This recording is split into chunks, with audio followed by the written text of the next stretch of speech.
Welcome to Andy Staples on 3. And I don't want to hear your complaints about the slate this weekend. I've seen it. I've been looking around. I've been reading. I know how everybody feels that this is a dog weekend. And we're all just waiting for next weekend.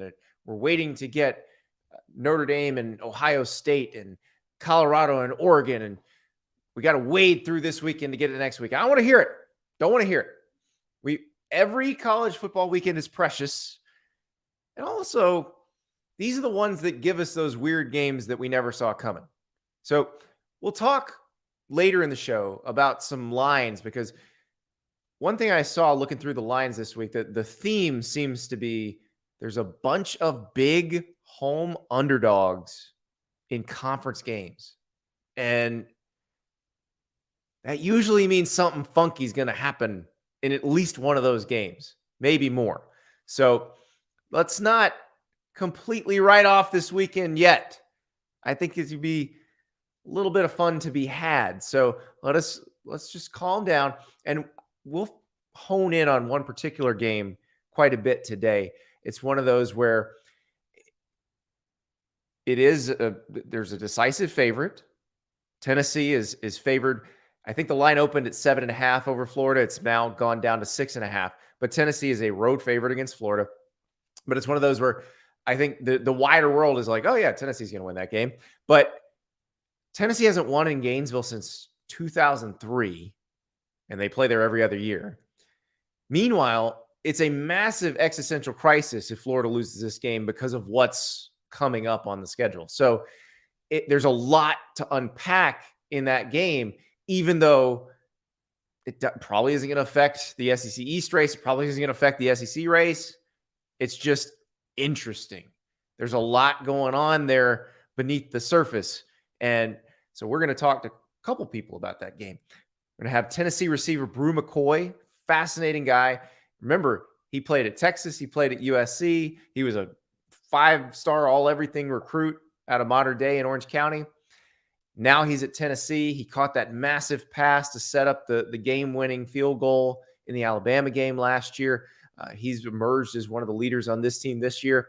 And then we're also talking to Torre from Gators Online about the Florida end of this, because while Florida's the underdog in this thing, the Gators need to win this game, need badly to win this game. So it's a big, big deal. There are other games like this on the slate as well. We're going to talk about them as the week goes on.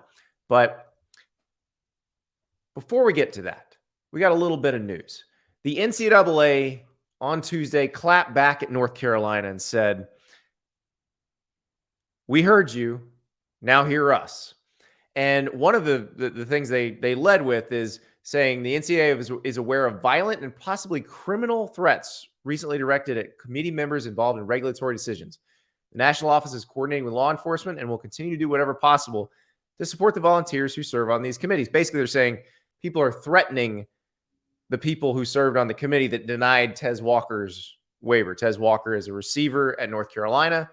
He originally played, well, he didn't play. He originally attended North Carolina Central. They canceled their 2020 season. They were supposed to play spring 2021. They canceled that. Fall 2022 wasn't a sure thing, so he went to Kent State. Played 2 years at Kent State.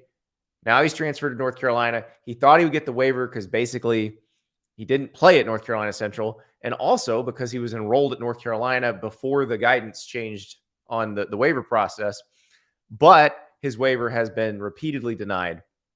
His last appeal was denied last week, and Mack Brown went in. And so the NCAA decided to respond because, one, okay, North Carolina fans or whoever's doing this, don't do that. Don't threaten people over this stuff. It's not worth it. And if you get a call or a knock on the door from your local police or from the FBI, you're not going to think it's that great of an idea either. So don't do it. Don't threaten people. That's not the way to handle it.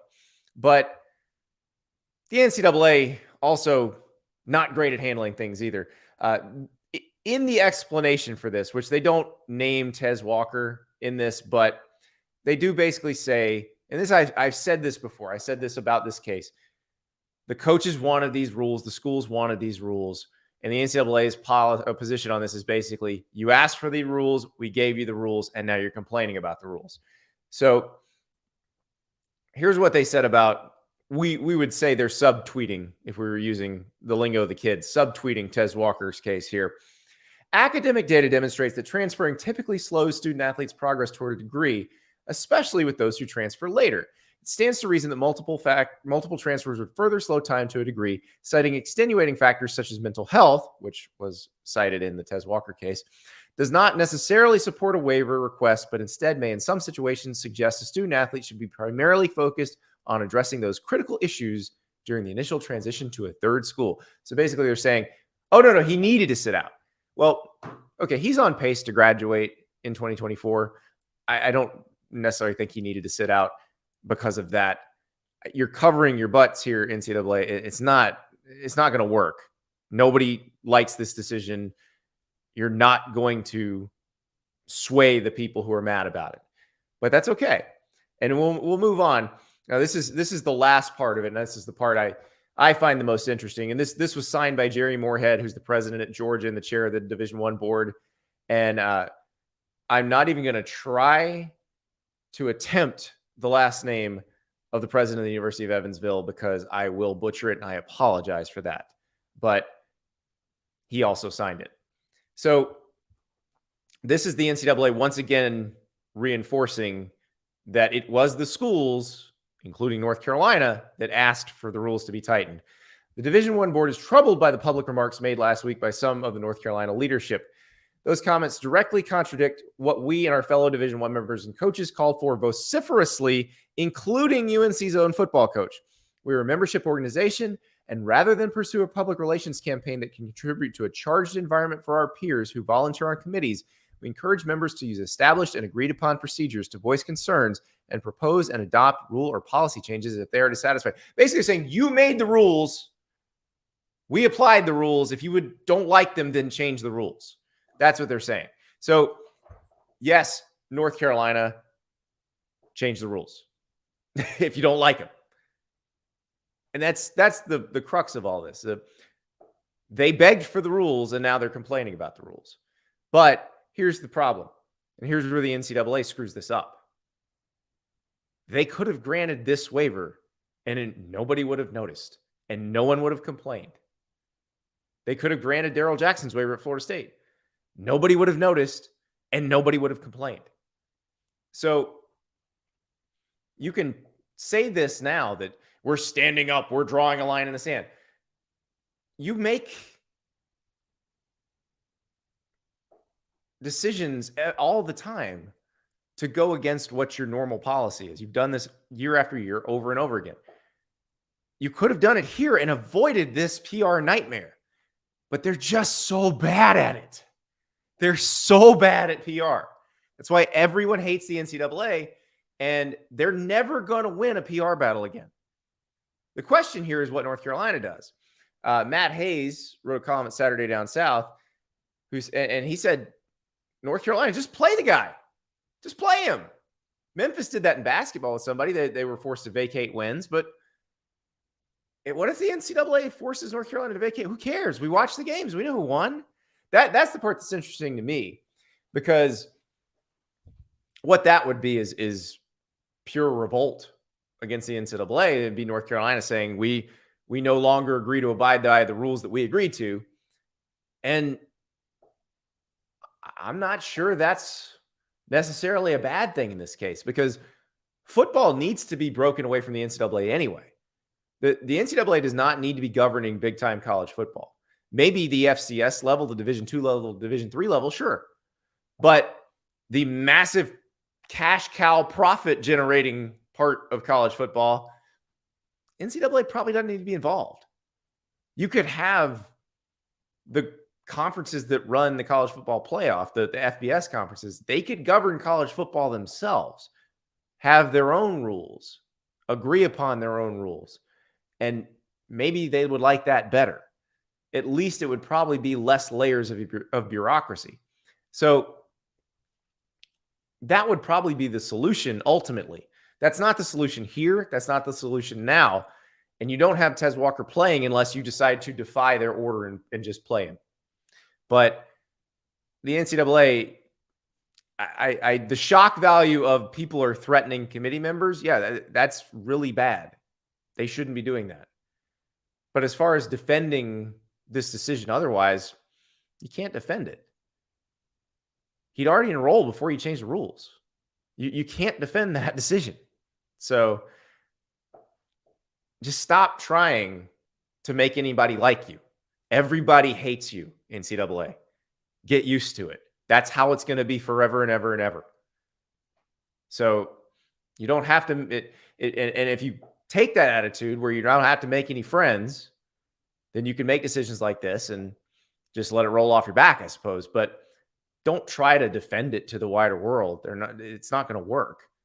We all know the coaches asked for these rules, but you didn't have to take them as far as you did. Nobody asked you to do that. So that's the problem right there. Also in the news, no huge bombshells out of the Mel Tucker Michigan State situation on Tuesday. The one new piece of information we got is Brenda Tracy, the accuser of Mel Tucker, her attorney explained why she went public with the USA Today story, where she turned over 1,200 pages worth of documents from the investigation. Basically, what the attorney said is Brenda Tracy's name got leaked to local media by someone. They didn't say who. It wasn't an accusation directly at Mel Tucker. It was just saying someone leaked Brenda Tracy's name to the local media in Michigan, and that was why she decided to go public. So take from that what you will, just like take from Mel Tucker's statement what you will, take from all of the investigative material that was released by USA Today what you will. This case will keep going. There's a hearing October 5th and October 6th. Mel Tucker's probably not coaching at Michigan State again. I think we can agree on that. And then we'll see what happens, whether they have to pay him or whether they can fire him for cause. Because clearly they're trying to get out of that contract. And you can say whatever you want. We know they're trying to get out of the contract. But they also could be legitimately trying to punish him for what they perceive to be a very dumb action at the very least. But whether it rises to fireable offense, that's for someone else to decide. That is for this hearing officer to decide at Michigan State. But we will see what happens. Now, let's actually talk some football. Mentioned the Florida-Tennessee game, big on both sides. Florida needs the win. Tennessee has not won at Neyland Stadium since 2003. Casey Clausen directing the band. Remember that? It's been a while. Most of you may not remember that. That was a long, long time ago. Bru McCoy wasn't worried about any of that growing up in Southern California, but he is now knee-deep in the rivalry, and he'll be playing in the Swamp on Saturday. Here is Tennessee's Bru McCoy. We are joined now by Tennessee wide receiver Bru McCoy. And Bru, I got to ask, you grew up in Southern California. You went to Mater Dei, the powerhouse in Orange County. How aware of the Tennessee-Florida rivalry were you when you're growing up? And then what's it like now when you are recognized in Knoxville and a fan's like, you got to beat Florida, right? No doubt. Yeah, I mean, growing up in Southern California, you don't hear too much about rivalries. I would say more so I definitely heard about Auburn, Alabama coming out. But I think once I got to high school and started getting recruited by Tennessee and Florida, that I heard about the long ongoing rivalry and kind of the continued, beef between Tennessee and Florida. Yeah, I was talking about this with somebody else today, and it occurred to me, I went to Florida, and it was during the time when Tennessee and Florida were basically playing the de facto SEC title game in week 3 every year. And I was like, I don't think any of these guys were born when that was going on. So this has got to be all new. But I'm curious, as someone who kind of got dropped in after you transferred from USC, how do you get educated about what games matter to the Tennessee people? Like, do people just come up and tell you, hey, these are the ones that are really important to us? Yeah. Well, I mean, our fan base is so out there, and they've got such a huge voice that a lot of it came from social media.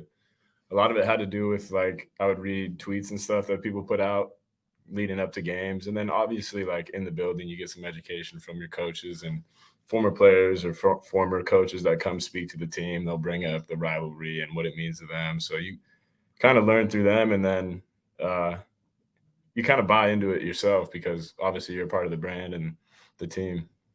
So you mentioned your recruitment, and you were recruited by pretty much everybody. And then you had this, you went to Texas, you went to USC, now you're at Tennessee.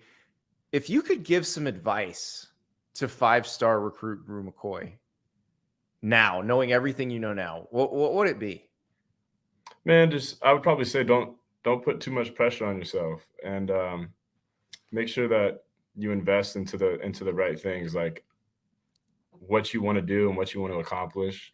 See that through, but don't see the don't let the little things, trip you up. Worry about.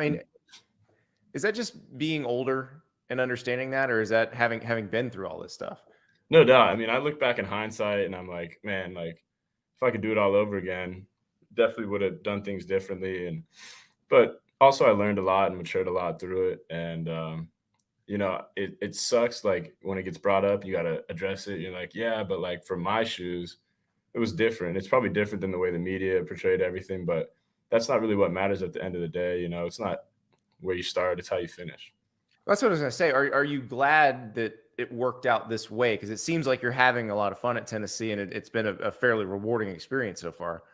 Yeah, without a doubt. I mean, the way the chips fell, I don't think I could have ended up in a better situation here.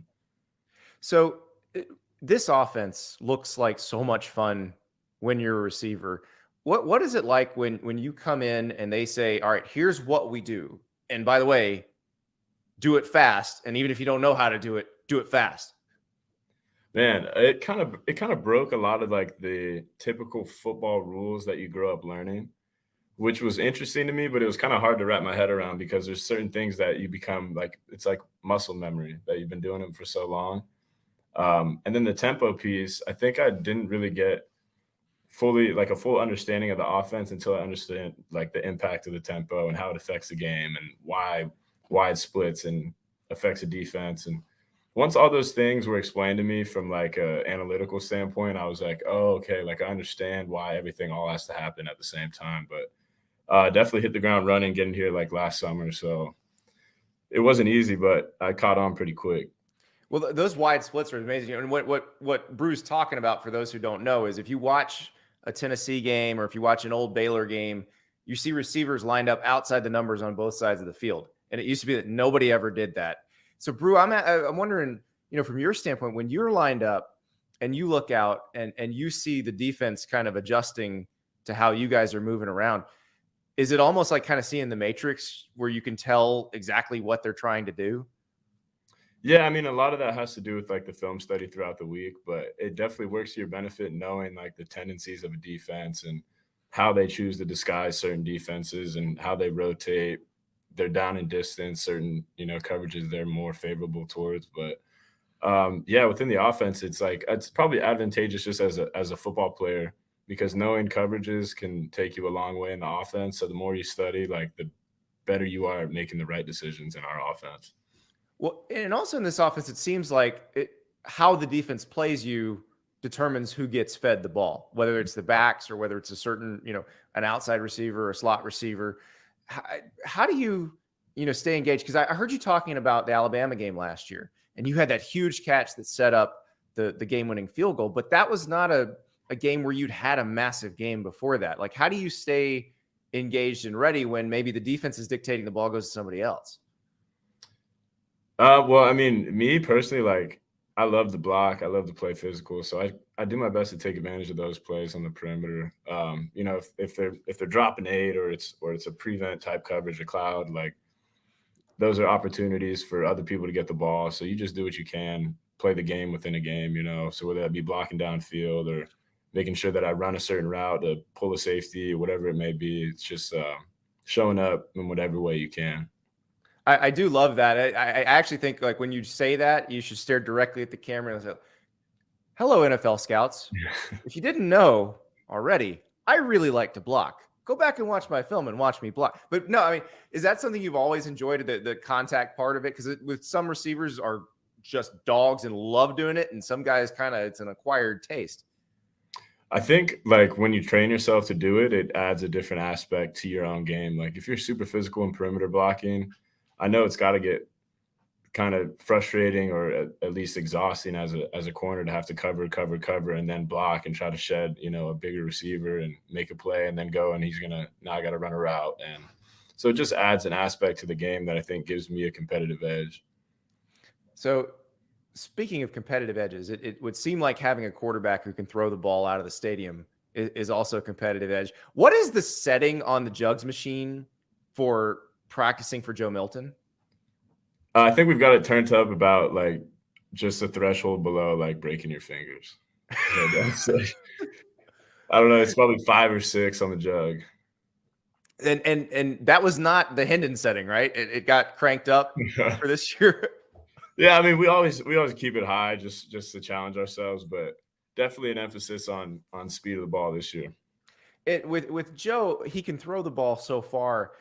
Do you feel like, no matter how far you run, he will get to you? Like, I know with some quarterbacks, the receivers have to worry, oh, am I outrunning his arm? Right. I would imagine that's never a problem with Joe. No, you don't have to worry about it at all. He'll get it to you, and you can just focus on making sure you get your depth or making sure you're running full speed down the field. You don't have to get your eyes back super quick. You got time to run. So I think it's an advantage. We'll be right back with more from Tennessee wide receiver Bru McCoy. But first, I want to talk about Rhoback. As you can see, I am wearing a Rhoback Performance hooding right now. It is the most comfortable garment I own. Now, I said that before when I had the first generation Performance hoodies, but I picked up a navy and a black of the second generation Performance hoodies. I don't know if they call them by their generations. I probably just made that up. But all I know is these newer ones are softer and somehow more comfortable than the ones I already thought were the most comfortable. So that is what you get from Rhoback. Continuous innovation, continuous improvement. Hoodies, polos, Q-zips, shorts, joggers. They make it all, whatever you need to continue to be active and look good while you're doing it. You go to Rhoback.com, use the promo code STAPLES, and you get 20% off your first order. That is promo code STAPLES for 20% off your first order. I'm telling you, it all looks and feels great. Performance hoodies, polos, Q-zips, joggers, shorts, they got it all. Rhoback.com, promo code STAPLES for 20% off your first order. So somebody told me that when you first got to Tennessee, you caught a pass. You're the first pass you caught in Neyland Stadium. Yeah. And everybody starts yelling, "Brew," and you thought they were booing you. What was going through your mind going off the field? Well, I mean, I caught the pass and I was like, we must have got like a penalty, like must be a holding call or something. So I'm looking back in the backfield. I'm like, man, like someone held. And then I think I caught another pass later on in the game and I was like, like it clicked. Like they're saying boo. That's the best when Moose Johnston, who was a fullback for the Cowboys, like every time he got the ball, it'd be like Moose. So it is great to know you have your own individual cheer. But yeah, has it ever happened where you have made a great play, they start saying brew, or they're booing because there's a flag on the field, and you're like, well, oh wait, they actually are booing because there's a flag? Not yet, but I think it's definitely possible in the foreseeable future, So we talked about this rivalry, and I know it's huge for the Tennessee fans, and probably everybody you see on out and about is saying, "Oh, you got to beat Florida." How do the coaches handle it? Because some coaches are big on the rivalry games. Like Urban Meyer would put the opposing team's logo in the urinals, that sort of thing. And other coaches are like, no, it's just any other game. How do your coaches handle that? I'd say probably about halfway in between. It's not like we wake up and we're like, oh, this is just any other game. The mentality and the preparation aspect, like you prepare, you don't do anything beyond the realm of what you've been doing. But definitely the intentionality, the intensity of it, that's all going to go up in a week like this, just knowing the opponent and how much it means. So Also for you, every game you play, you are playing for a bigger purpose. You're involved with you've got your own, it's actually your own program, an NIL deal called Huddle for Hearts, where every touchdown you score, a defibrillator gets donated to an underserved community. How did you get involved with that? So I came across a lady by the name of Julie Walker, and Julie Walker had lost her daughter to sudden cardiac arrest. So through talking with her, and then this was right around the time the Damar Hamlin situation had happened. So I was talking with her, and she started a organization called the Peyton Walker Foundation, and they were raising money to provide AEDs to community and CPR education. So I thought that was cool. I thought it was very timely too. So I was like, what can I do? Subsequently, I made the Huddle for Hearts initiative. And then through that initiative, I basically raised money to be able to give AEDs to the local Knoxville community. And then that kind of snowballed into, okay, now it's like every touchdown I catch, they're going to donate one or donate one to an underserved community, which is awesome. So still like the beginning phases, but that's the gist of it, you know? I saw a photo, like you and your teammates were taking CPR classes, and so it's education as well as the actual equipment. Yeah, it was just education, like how to actually use it. Because I mean, it would be unfortunate to have one and not know how to use it. So yeah, yeah. How much did the Damar Hamlin thing? Because that's one of those that I think everybody who watches football remembers where they were when that happened, and watching that. How much did that affect you? It had a big effect on me. And it was the first occurrence where you see somebody like potentially lose their life on the field, or the first time I had seen it. I think the only other time I can think of off the top of my head of hearing of something like that was like Hank Gathers, and that was a story I was told and like saw a YouTube video on. You weren't alive when that happened. Yeah. Wasn't alive, yeah. So in my lifetime, this is the first time that I had, other than like a contact neck injury, which I think all football players know, like that's a real thing. But yeah, so it was impactful, and it left a lot of food for thought for me. And then this NIL space, like you have so many opportunities to do things, and I wanted to do something that was impactful to like what I'm doing in my day-to-day life. So there is another NIL deal that I have to talk to you about, because it is a personal favorite place of mine. Moonshine Mountain is a cookie store in Knoxville. The Berry White, which is the white chocolate and strawberry, maybe a top 5 cookie in the whole country. These things are unbelievable. They're about like 4 inches thick. They're amazing. But you have a deal. You are the cookie monster this year. So Alontae Taylor started this, where if he got a pick, people got free cookies. It was Cedric Tillman last year. Now, for you, if you score or if you catch at least 2 touchdowns in a game, people get 2 free cookies. Like, how many people just come up to you and like, Bru, listen, you got to go to Joe and tell him, like, when you're near the goal line, you just got to throw to me? You'd be surprised. I mean, I think after about a week ago or so, someone had came and delivered food to my house, and they wrote a note like, please score, I want cookies. And then my girlfriend, she had a friend of hers over, and she was like, I really need you to score because I love Moonshine Mountain. So I'm like, man, I guess it's bigger than me at this point, you know? Oh, it is. It's going to be one of the great Tennessee traditions. Like it took until the NIL era to happen, but it's going to be right up there with the Vol Walk and the Vol Navy and running through the T. So just like, you got to carry it on. You got to make sure some cookies get given out at some point, right? No doubt. Yeah, no, it's funny because a lot of these, like when people have an NIL deal, I may or may not bring it up, but I've had these cookies. These are unbelievable. So that's one of the, now, how do you avoid, because obviously you probably have a hookup, avoid eating too many of these cookies? Well, shoot, I try not to go like too much, because if I go, I'm going to eat them. And I tell my girlfriend she can't leave them in the fridge at all, because she was doing that for a while. So I was like, you can't leave these around the house. That's exactly right. Yeah, the self-control only goes so far. You can't have them around. So, but everybody's going to have them if you score a couple tutties. So we'll see what happens. Bru, thank you so much, and good luck in Gainesville this weekend. Thank you very much. Appreciate you. That is one of the great NIL deals, but the pressure. has to be immense.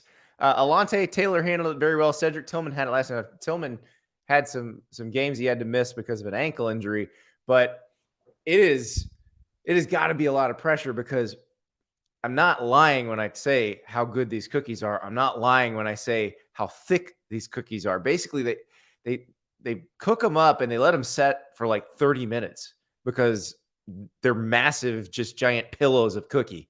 So again, not everybody's NIL deal gets a shout out, but that one always will. Let's talk some lines. There are some interesting opening lines. I was going through the Fanduel app and looking at the lines this week, and I thought one thing just jumped out. And we've already talked about Florida and Tennessee. Started out at a 7.5 point Tennessee favorite. They're down to 6.5 points, but it probably is going to hover around a touchdown there. Conference games where the home team is a pretty big underdog is the theme. So we've talked some about Florida and Tennessee. We're going to talk more about Florida and Tennessee. We don't want to talk about that one. Let's talk about LSU and Mississippi State. We'll stay in the SEC. Mississippi State is an 8.5 point underdog at home. I believe this one opened at 9.5. Now, we saw LSU against Florida State.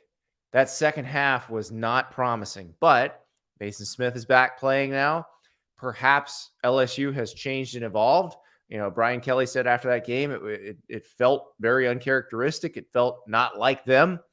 And so maybe it'll be different. But they will be playing a very different Mississippi State team. Now, the Bulldogs are 2-0.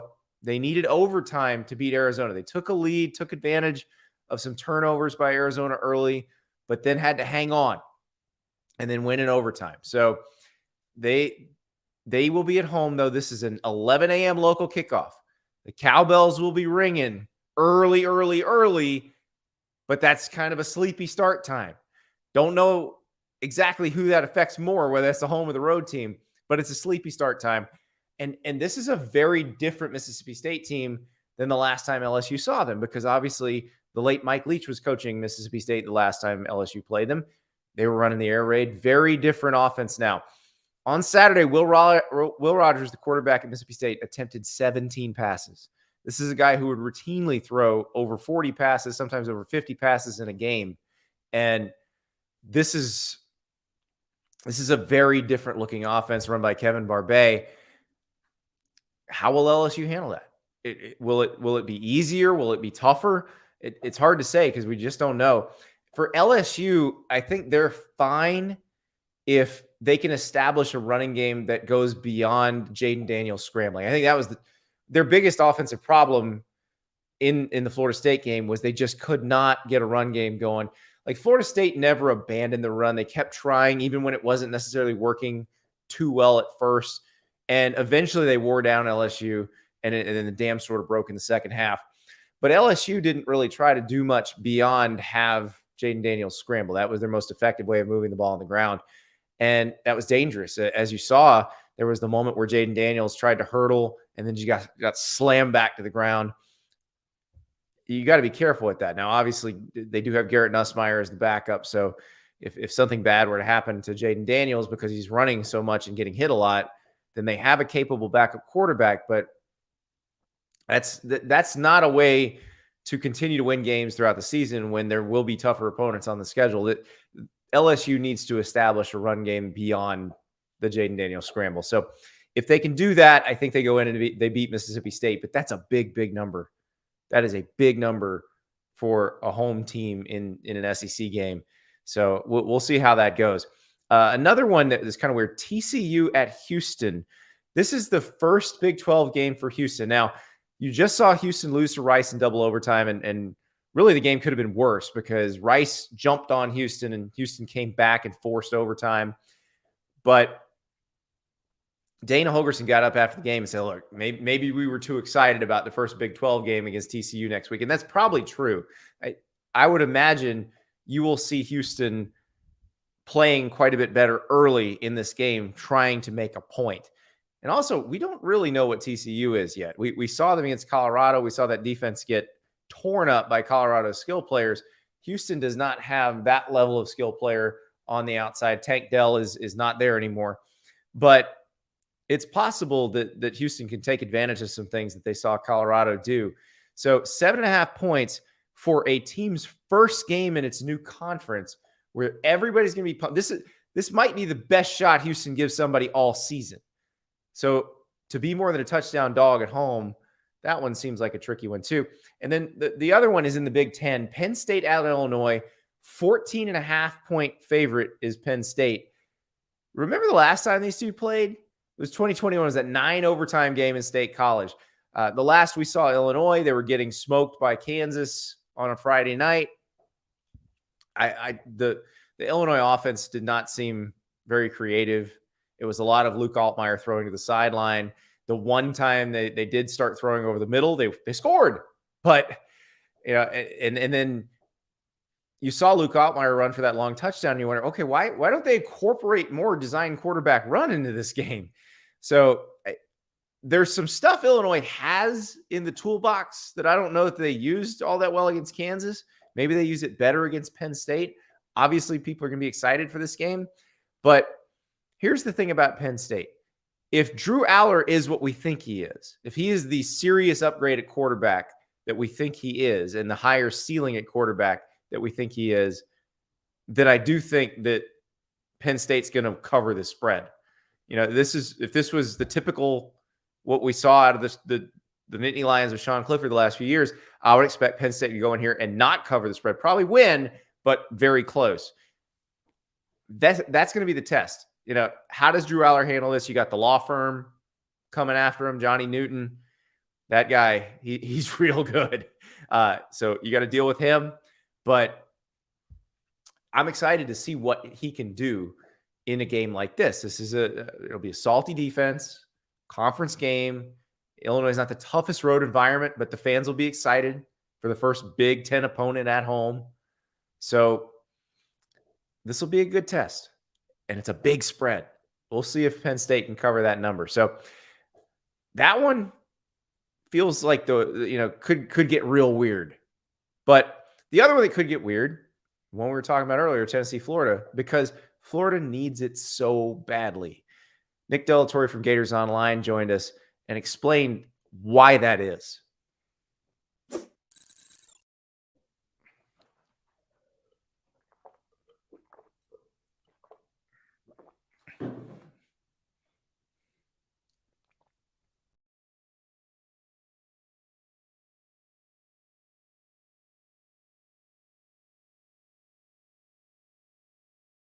Welcome, Nick Delatorre from Gators Online.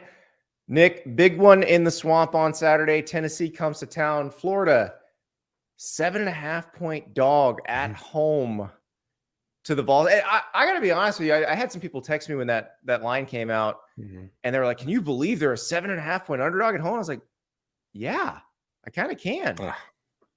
That's tough, Andy. That's tough for Florida fans to hear. I went back.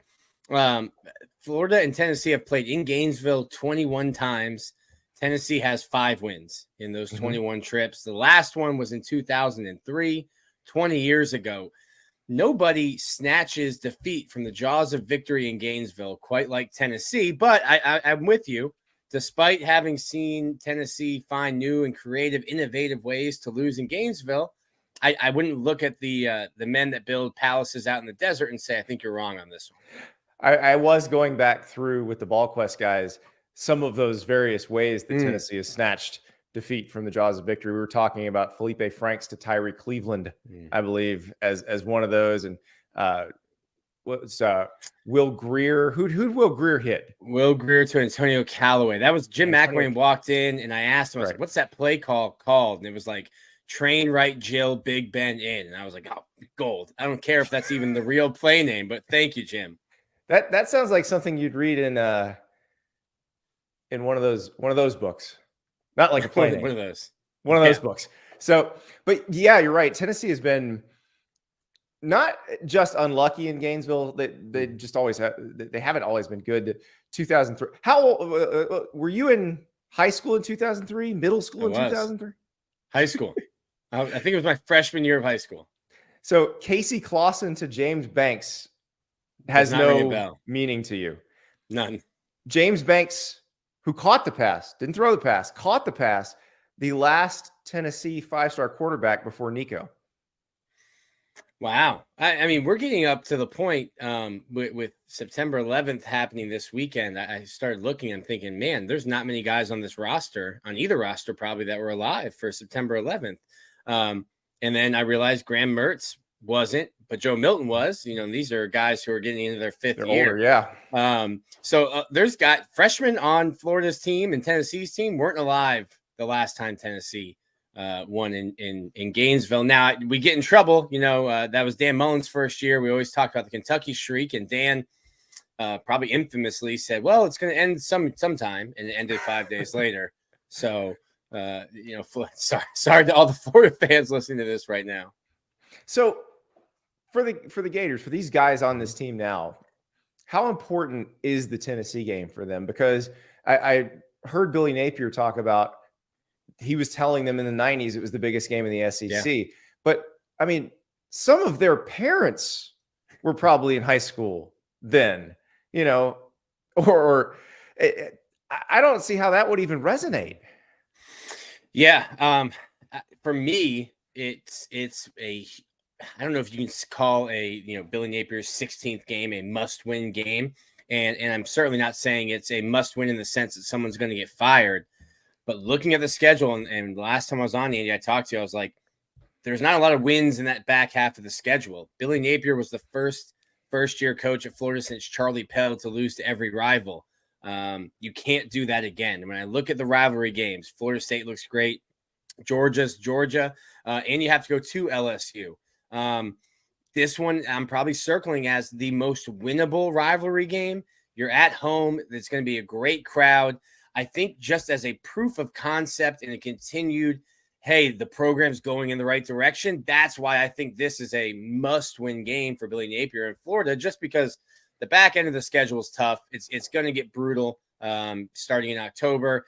And right now you can go 2-1, go to 3-1. I think, you know, heading into Lexington, and you feel certainly a lot better going into Lexington 3-1 with a win over Tennessee under your belt. Than you would 2-2 heading to the Bluegrass State. Now, for that to happen, Florida's defense has to slow down a very, very good Tennessee offense. This is Austin Armstrong's first big test as the defensive coordinator. Playing against Utah, they were playing against a backup quarterback, lots of backups in. They still got burned on play number one, kind of settled down after that with the trick play. They're lucky that it floated, but for the most part, they were solid in that game. And the McNeese game was the McNeese game. So we'll skip the independent of the opponent part. The opponent matters here. Yeah. How's Austin Armstrong going to handle a defense or an offense that has perplexed some pretty good defensive coordinators the last few years? Well, I think you hope that Joe Milton looks like the Joe Milton of the last 5 years, and he doesn't turn a corner in Gainesville on Saturday night. I think that's one hope. The other interesting part where I think is Austin Armstrong's going to have to get creative. Florida doesn't have a bunch of all-American, first-team All-SEC guys on defense right now that I've seen, but they have great depth, and Florida rotates so ferociously on defense, and they keep guys fresh. A lot of what Tennessee does is not going to allow you to do that. So how do you run your defense, which through 2 games is running guys in and out like a quickie mart? How do you adjust when, Tennessee hasn't subbed anyone in on play 7 of this drive, and now our nose tackle who weighs 425 pounds is out there staring at me like, coach, you got to get me out here before I pass out. How do you handle that as a defense? So for me, Florida, I think the big trick against Tennessee is going to be stopping the running back room. These teams kind of mirror each other, in my opinion, with offensive line, and you're both getting your center back this week, 3 running backs deep in each room. Can Florida stop the running game, continue tackling, only 9 missed tackles in 2 games, and make Joe Milton beat you with his arm? Well, and let's talk about Kingsley, the center coming back. What have they been missing without him in there? Mm-hmm. I mean, he started 26 straight games. He's played in 40 games. This is the quarterback of your offensive line room. Struggled at times last year, but you had to play a guy in Jake Slaughter who is in his 3rd season and made his first start. And then because of that, now you're playing a guy who I really like and think is going to be a really good player for Florida, Najee Harris, but just a true freshman. He's played left guard, center, right guard. So I think Florida right now going into Tennessee has the healthiest offensive line that they've had certainly all season going into week 3, but also now you have a couple guys who have more experience than they would have had if Kingsley had been playing for those first 2 games. So I think it's big for Florida. I don't know that McNeese is a test, and Florida's offensive line didn't look great. A bunch of procedural penalties and a holding penalty at crucial times against Utah. That's going to be more of the defensive front 7 you're seeing this week, not the one you saw last week. No disrespect to the mighty Cowboys from Lake Charles. So what young guys through these first 2 games for Florida have shown that they probably could stand to get some more playing time?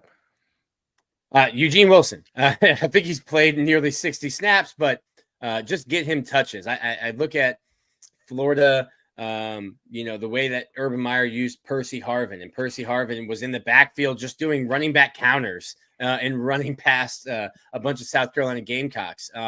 I'm not going to be Urban Meyer right now and say that he's the next Percy Harvin, but like an upper middle class Percy Harvin right now, just a little bit smaller, but that same giddy up, that same step.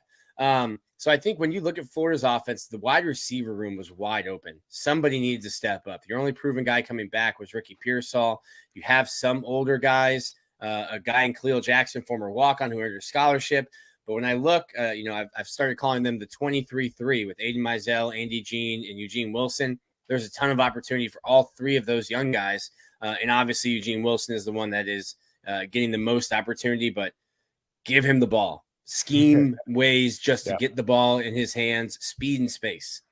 Well, that's exactly what the Meyer staff did Percy's freshman year, because they were frustrated at first because they were playing him as a traditional receiver and finding, struggling to get him the ball in the flow of the offense.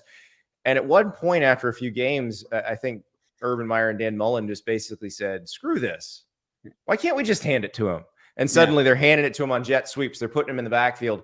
And you're right. I mean, it seems like it should be common sense. Like if you have somebody who's special with the ball in his hands, it doesn't matter how you get the ball in his hands, just put it in his hands. Don't make him fit your system. Make your system allow him to shine. I remember Cam Newton on a podcast saying they were literally telling Percy Harvin on the sideline, hey, next play, you're going to go in and you're going to run this route. Like, you don't even need to go to the huddle. This is going to be your route for whatever the play call is. Eugene Wilson is a special talent. Outside of Ricky Pearsall, they don't have anyone like that on the roster. I don't know that you've had a player as exciting as Eugene Wilson since Kadarius Toney. So, to me, I don't care if he knows what the defense is doing. Just get the ball in his hands and say, don't get tackled. Well, that's the thing I'm interested about with Napier, because it does seem everything is so very process oriented on offense, and it's going to run the way it's going to run. Does he need to be a little more flexible and just do what works? Yes. I don't know if you need to expand on that, but yes. Yeah, absolutely. And you've got a bunch of guys in the running back room that you can can the ball. I mean, you'd be fine. Andy, correct me if I'm wrong. I'd be fine if we looked at the stat sheet on Saturday night and you had 40 carries between Montrell Johnson and Trevor Etienne. Cool. That probably means you were running the ball effectively, and that's going to be a great offensive game for Florida.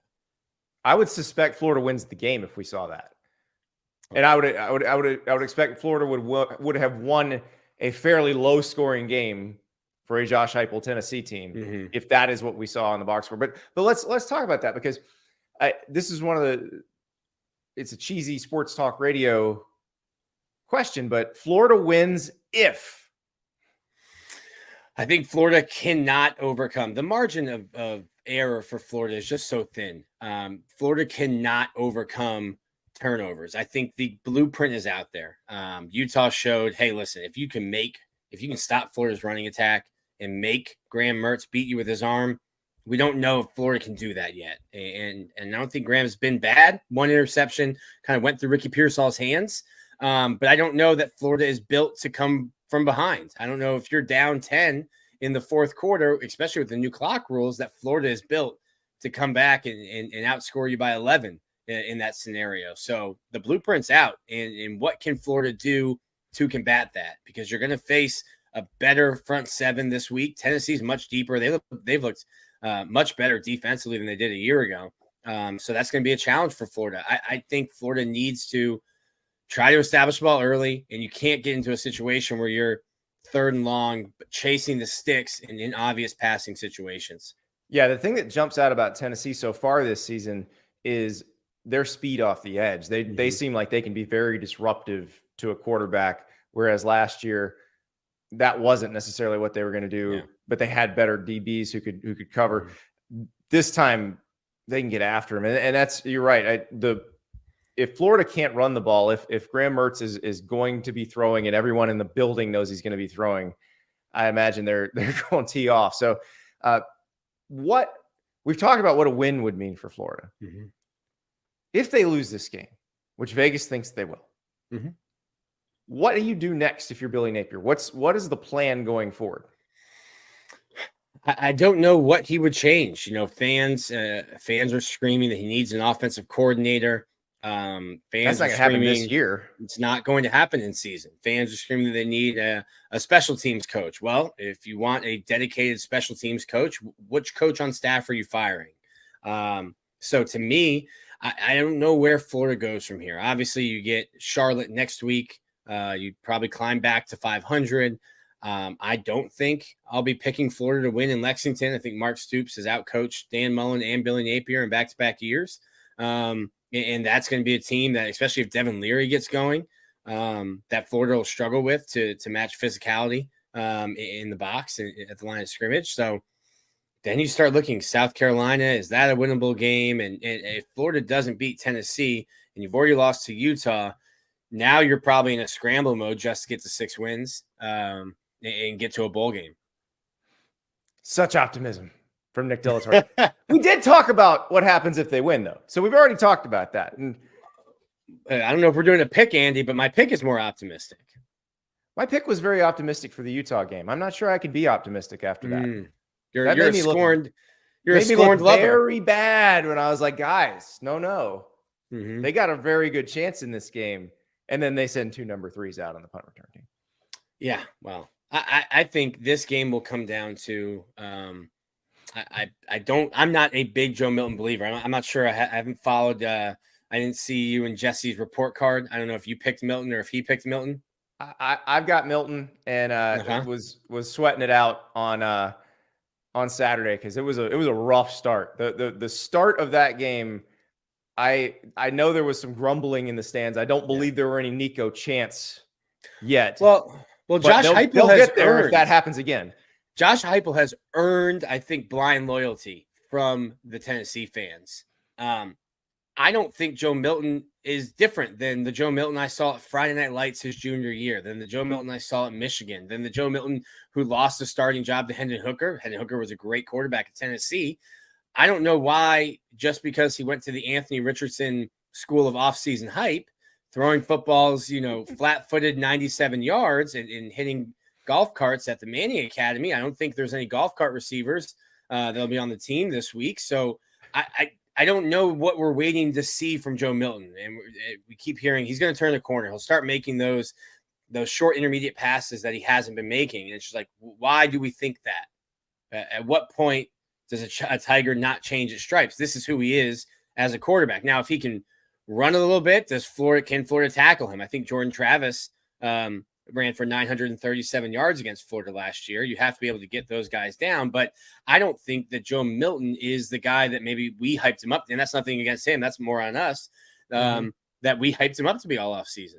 Well, I think for me, it was the Clemson game last year. And I'm looking at it and going, well, Clemson has a bunch of NFL guys on the defense, and he carved him up. But now that I watch Clemson against Duke in week 1, I'm like, maybe not. So, yeah, I do think that's a more intriguing piece of this matchup than people realize.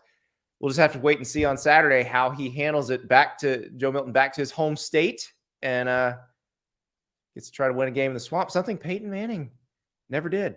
Way to twist the knife there, Andy. Casey Clausen did it, though. He directed the band. That was the last time. So, Nick Delatorre, thank you so much. Thanks, Andy. That is Nick.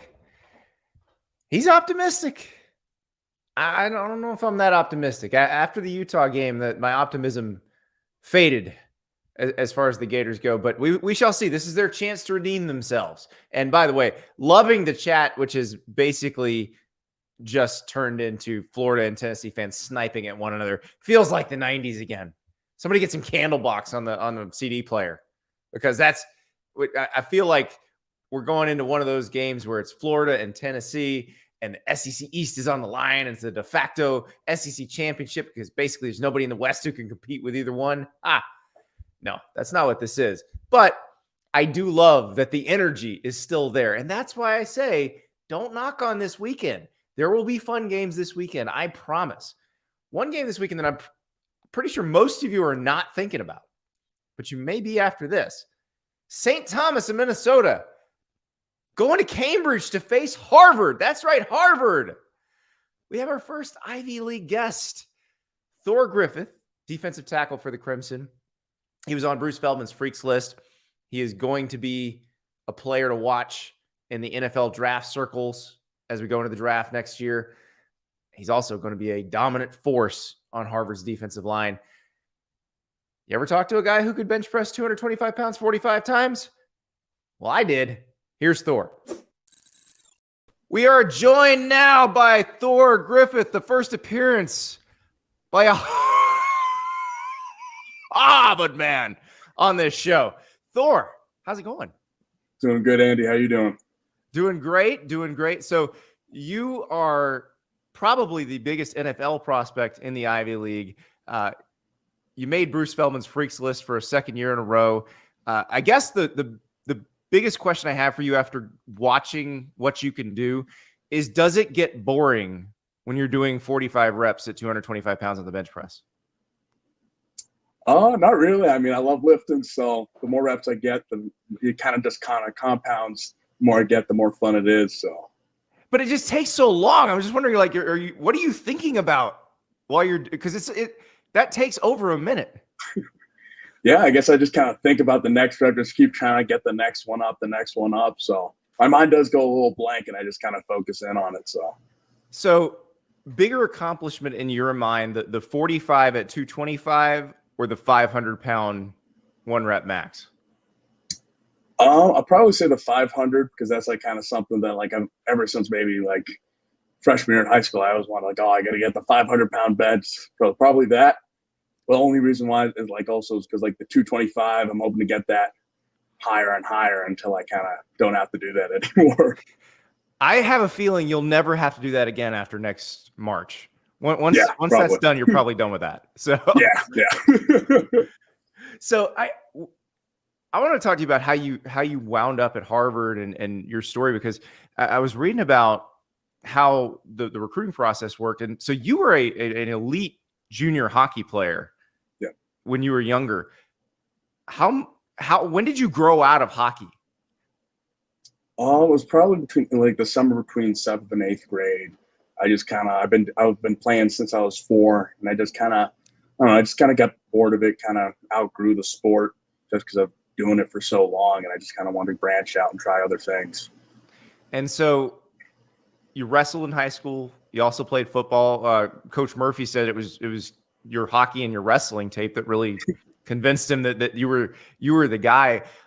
What was it about wrestling that has helped you become such a good defensive lineman? Yeah, I guess the biggest thing would just kind of be that mental toughness. Just being able to, from wrestling, just being able to go 3 rounds, 6 minutes with another guy head to head nonstop. Or like even just like I had to do this in nationals. I finished one match, and then literally 30 seconds later, my coach comes up. He's like, "Hey, you get another match right now." So what? Yeah. No, that was a little tiring. So the biggest thing for me is just like that mental toughness to be able to just kind of push through even just like aches, pains, or like whatever it is during the game. And another thing is just physically just learn different leverage points, how people's bodies moves, how to just kind of like take advantage of guys when they're off balance, and how to put people into positions of like bad balance or an awkward position. So as someone whose high school offensive line coach was also the head wrestling coach, so he made us join the wrestling team. I got to tell you, it's walking out there in the singlet. That makes you mentally tough. Being able to walk out in front of all those people in that singlet, nothing will ever phase you again. Oh yeah. So, Thor, what's it like getting all this attention? Because I mean, when you sign up to play in the Ivy League, you're probably not thinking you're going to be nationally known at some point in college for football. But what has that process been like? I mean, the Senior Bowl is tweeting about you all the time. You're on the Freaks list. Are you getting recognized on campus other than being the largest person on campus? Oh yeah, definitely. I mean, I have noticed more people coming up to me like, "Oh, hey, what's up, Thor?" and stuff. And I'm like, I don't necessarily know who they are and stuff. So I have noticed kind of that kind of recognition. But to go on, just like, was I expecting it? I definitely wasn't expecting it. And I mean, to be honest, it's almost like a weight off my shoulders because now I don't have to worry about, are people going to know who I am? Do I have the exposure going into the NFL draft and stuff? Now I know that people know who I am. Scouts are going to be watching me. So all I have to really do is just go out there and perform. Is it just now play well enough to live up to the hype? I kind of want to exceed the hype. I know that I have pretty high expectations, not just from like my teammates and coaches, but for myself. So I just want to kind of exceed what I think I already can do. So what is it like going to class at Harvard? Like your classmates, when you look around, what's the most amazing thing one of your classmates has done that you're just like, wow? Yeah, I mean, this is like one of my roommates freshman year. He sailed in the Junior Olympics, so that's one thing I know. Yeah, and then there's like a couple of one of my classmates. She played in the World Cup this past year, and so yeah, there's a lot of amazing people that go to class here. What is that? I mean, because everybody talks about the network you have after you graduate from a place like that, but what is it like being in that level of achievement just all year round, where it's not just necessarily what you see in football practice, but in the classroom, in the dorms, it's just people who are kind of good at everything? Yeah, I guess it just kind of pushes me to kind of be better, not just like on the field and like in the classroom, but just like out in public, just in general, just kind of becoming like a better person, a more mature individual. I guess that's probably like the biggest like takeaway I have from that. So what's been your favorite class at Harvard so far? That's a tough one. I mean, I think the most interesting class I've taken would be game theory. It was a game theory course. Yeah, it was not my favorite, but I'd say like I learned the most from it. So like that was, but my favorite one, I'd probably say ancient Greek warfare. My favorite. Yeah. Well, you're a big samurai guy too. So this is a different style, right? Yeah, yeah. So the game theory one, I'm curious how would the game theory folks have when you if you just said, okay, I'm going to go to an Ivy League school and become a big time NFL draft prospect, what would the game theory folks have said about that? Oh yeah, they wouldn't. That wouldn't really make too much sense. Yeah, like if you wanted to go become like a big NFL prospect, going to the Ivy League is probably not necessarily the smartest choice you could make. But so how did you develop as a player? Like when did you realize, all right, this NFL dream is a real thing? Yeah, I mean, that's been my goal really since when I started playing football. Like obviously, starting off, I thought it was kind of a long shot, but that's been a goal. But I mean, pretty much sophomore year, once I started kind of getting a little bit more national attention for like freshman All-Americans and that type of stuff, that's when I kind of realized that like that NFL dream is not just kind of something, oh, I wish I could do that. It's something that I could really do. So we talked about your bench press prowess, but what is your favorite weight room activity? Is it the bench or do you have another one that's kind of a secret favorite? I think it's kind of a tie between bench and then trap bar deadlift. Oh, very nice. Very nice. That's the one that everybody usually hates, but is the best thing for you. Oh yeah. So that you actually like it is probably a huge advantage for you. Oh yeah. It's great. You're just strapping up and then you're trying to like, you just stand up with it. So it's great. So Thor, I also saw in your bio that you fancy yourself a Star Wars guy. Are we watching Ahsoka right now? Unfortunately, no. I don't have Disney Plus. Just like if I did, I'd be too distracted during school and campus, so I wouldn't get any work done. So I've been trying to stay away from that until I'm kind of done with classes and all that. Best Star Wars movie and why is it Empire Strikes Back?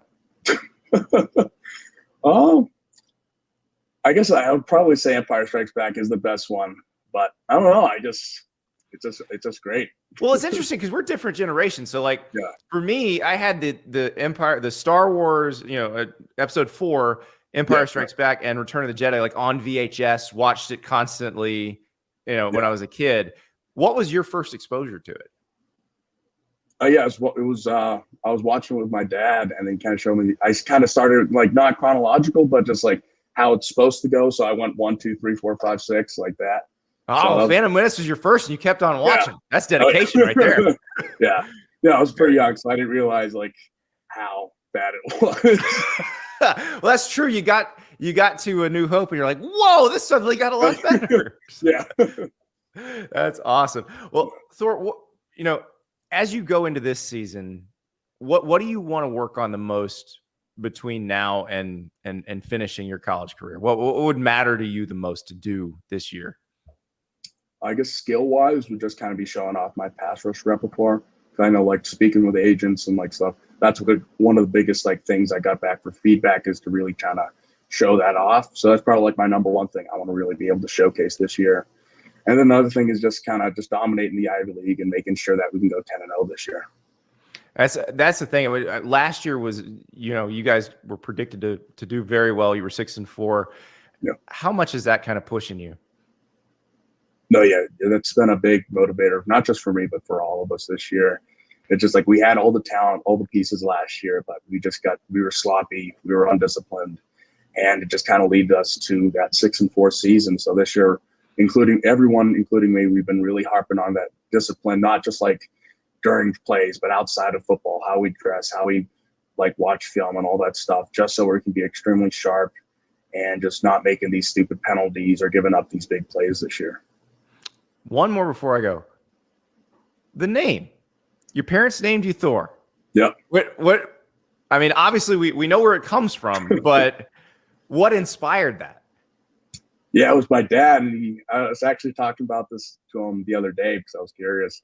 Actually, Bruce Feldman, he asked me, and I didn't know the answer. Yeah. So yeah, my dad, he wanted me to make a lot of noise in this world. The quote from him. So awesome. That's why I got the name. Very nice. Well, you were making a lot of noise now. 45 reps of 225 on the bench press, 500-pound 1-rep max, and dominating the Ivy League. Thor Griffith, thank you so much. Thanks, Andy. I appreciate it.